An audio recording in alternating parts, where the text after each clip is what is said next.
Opsys360. I think I've just been led by what's appealed to me in the job, and I've been very fortunate because it's always involved learning, trying new things. I'm never totally neutral because I always want the positive social and environmental outcome. Vocatio is our podcast highlighting our professionals who are keen to take part in your challenges. In this podcast, we explore their career path and added value. We also offer at the end of each episode an HR summary of their profile. Today, we'll be taking a look at a job that's not widely known, the role of facilitator. We will do so by discovering Lizzie's profile. The first question to better discover you, can you explain for us for each period of change in your career path why you made the choice you did? I think in terms of a career path, I never had a plan. It wasn't like some people who perhaps start their studies and have a vocational in mind. When I studied history of art, archaeology and anthropology. I was fortunate to be encouraged by my parents to just do something that you think you'll love, because I had absolutely no idea beyond that. So it was interesting for me because it was all about human evolution, development, our interactions with the environment, but it really wasn't towards my job. So when I finished, I really didn't know what to do. I was interested in the environment. I went then and I qualified as an English language teacher, thinking I would use that skill to then travel abroad, do some volunteering, but have a means of just generating some income. And happened to meet my husband in a language school, which led me to my move to Switzerland. And when I got here, I just thought, what do I do? I wrote to lots of organisations in the environment world and was very lucky to get an opportunity with a large nature conservation organisation, initially editing a publication they were doing on strategic communication. And in that job, very fortunately, was coached by two wonderful women who were running workshops. So it was all very higgledy-piggledy as a path. In those workshops, they were trying to bring together people who worked in nature conservation with businesses. So it might be businesses working in the mining sector and things. And in those workshops, I just went, I love this space. We're trying to use skills a bit like teaching skills, but bringing people together to learn together, to think together, to work together. And so I became a certified professional facilitator, but it was just something I'd learned on the job. Before going any further, can you just explain what is your role as a facilitator? So a professional facilitator is someone who is trying to make the work that a group is trying to do easier. So very often that's in the context of meetings and workshops and things like this, where people are sat together. And I think everyone's probably been in meetings which are just not productive, where you don't know why you were there, you don't know what the outcome was, you think, this could have been a whole load better. And the role of a facilitator is to really think it through in advance and design a process that everybody goes through, kind of run the show to make sure that you do achieve some really clear outcomes, that everyone knows why they were there, what they could contribute, and at the end feel like you make great progress. Perfect. And then after being at the Nature Conservation Organisation for quite some years, I then became a consultant wanting to work not just in nature conservation, but also in issues about development, about health. I then now still use those facilitation skills and those learning skills, but with a much broader array of clients. Okay, so in fact, your career path was really organic, like your interest for the environmental field. Yeah, it was really very organic, not at all planned out. I think sometimes that's the best way. I think I've just been led by what's appealed to me in the job, and I've been very fortunate because it's always involved learning, trying new things. And very fortunately, I think it's often the case of who you meet along the way and the opportunities they give you. We can move to your personal question. Can you share an example of a time when you took on a particularly challenging task and how you ensured that the details were handled meticulously while still keeping an eye on the bigger picture?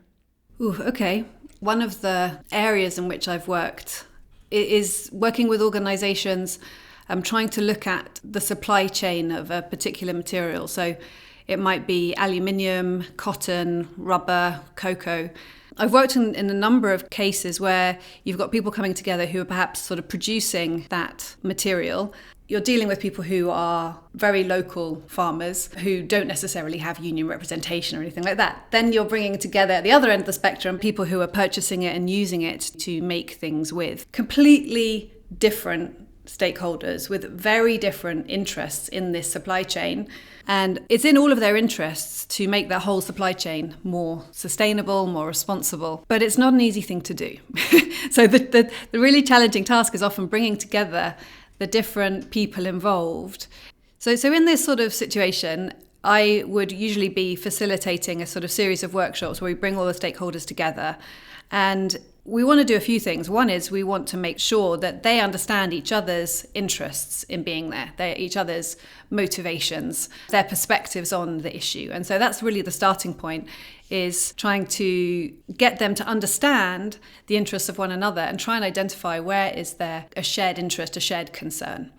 And once you've got that shared concern, which is the kind of bigger picture piece, then of course you enter into the details. And what we would want to do is understand things like the opportunities that working together would present to them, the barriers that working together would present to them. So my job is to design conversations which allow all of that to emerge. Now, of course, it can get quite complex because they are very different people. And so part of my role is figuring out how do you have those conversations in a space of trust, in a space where you're building everyone's confidence. And it's often bringing the human nature to that, whilst also getting into lots of details around like how they're going to work together. So sometimes it's a question of really drawing up proposals to put on the table and then having them look at those and kind of commenting on them. So what I understand is that you have your bigger picture, that is everyone need to work together, but you need to be able to look into all the details before people arrive in order they be in the safe position so they can really work together towards a bigger picture. Is that correct? Yeah, that's very accurate. I mean, it's no good launching into the details if people don't have that common vision. So it's constantly a balancing act, but you can't stay in the common vision space the whole time. Otherwise, you're not actually going to get any work done and make things happen. So it's that constant balance of moving between the two and finding the right pace. And so very often these processes don't just happen in one workshop. There'll be a series of workshops over time. And in between, it's figuring out how much detail is it meaningful for us to go to so that people on that journey feel like the rhythm, the pace is correct. Okay, perfect. In a fast-paced environment where priorities can shift quickly, how do you maintain a balance between embracing change and ensuring that your work remains accurate and thorough? So often in environments where we're invited to facilitate, people start out thinking they know what outcomes they want from something and thinking they know what the sort of priorities are for a specific meeting. But as we get into it, they often realize that other things need to be prioritized first. And so you're constantly shifting. And that's often because you're bringing together lots of different stakeholders. And people have assumptions around what other people are bringing, the concerns that they might have. And you can't go forward until you've addressed those. So you have to be flexible. One of the key things is when we're designing a process, firstly, we try and do sufficient research to unpack a lot of the assumptions that people may hold at the beginning. But then even if we think we've done all the research necessary, we know that there are things that we'll have missed or that haven't emerged. So whenever you're designing a workshop or a series of workshops, we design with flexibility in mind. So we'll design the overall architecture of the day or of the series of days and workshops, but also allow some space for things to emerge, knowing that it's likely to happen. It might simply be that people haven't clearly understood something or feel that there's something we need to talk about before we can progress. So we intentionally put in space for those conversations to happen. And I think what's important is you don't overplan all of the details too early. The processes that we design as well, we try and make them iterative.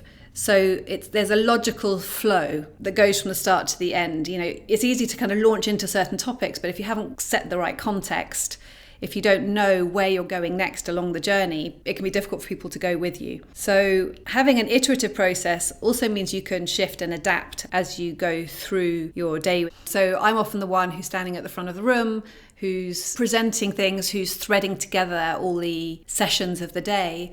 But I don't see myself, even if I'm the only person standing at the front and taking some of the decisions about the design, as working alone. So I often use the we instead. Last question. Today, if someone wants to work with you, what would you tell him? What is your added value in the professional world? I think one of the main added values I bring is real authenticity to wanting to help organizations who are trying to have a positive impact in the world, whether it's on environmental issues or more social issues, to help them work with a group to do that. I've always had that niche of working in the sort of environment, sustainable development, humanitarian world. It enables me to much more quickly get to the heart of the issues because I'm conversant in many of those topics. And the role I play is helping people to step back and really focus on what they're trying to achieve with some fresh eyes and with somewhat a neutral perspective. I'm never totally neutral because I always want the positive social and environmental outcome, but I'm not sitting in their organization. I don't have the same level of vested interests. And so being able to step back and have those sort of fresh, neutral eyes, really focusing on outcomes, I can then also really help them figure out how to get there, how to bring others along, how to craft that journey or experience that builds trust, builds confidence, and ends up helping everyone see what they're trying to achieve together and how they can actually do that buy-in and an ownership. Now it's time for our assessment. We were able to identify Lizzie's profile thanks to a test designed and realized by Opsys360 to assess how she functions in a professional environment. Lizzie is a professional open to new ideas and approaches, adaptable in dynamic situations, and comfortable with innovation. This makes her well suited for roles that require flexibility and responsiveness to change because she can draw on her strengths, which are her determination to continue learning and improving. She works well as a team as she appreciates being able to discuss everyone's opinion in order to arrive at a solution that takes all perspectives into account. Thus, she prefers a balanced approach to collaboration and leadership rather than taking control outright. Her team can count on her consistency and reliability, which enables her to help teams through periods of change. This combination of high personal ambition and detail orientation enables Lizzie to deliver high-quality work in evolving circumstances while maintaining a focus on the finer details. The Vocatio episode on Lizzie is now over, but Lizzie's career continues. If you've been intrigued by her profile and think she would be great to facilitate and guide your discussions, don't hesitate to contact us at contact@opsys360.ch.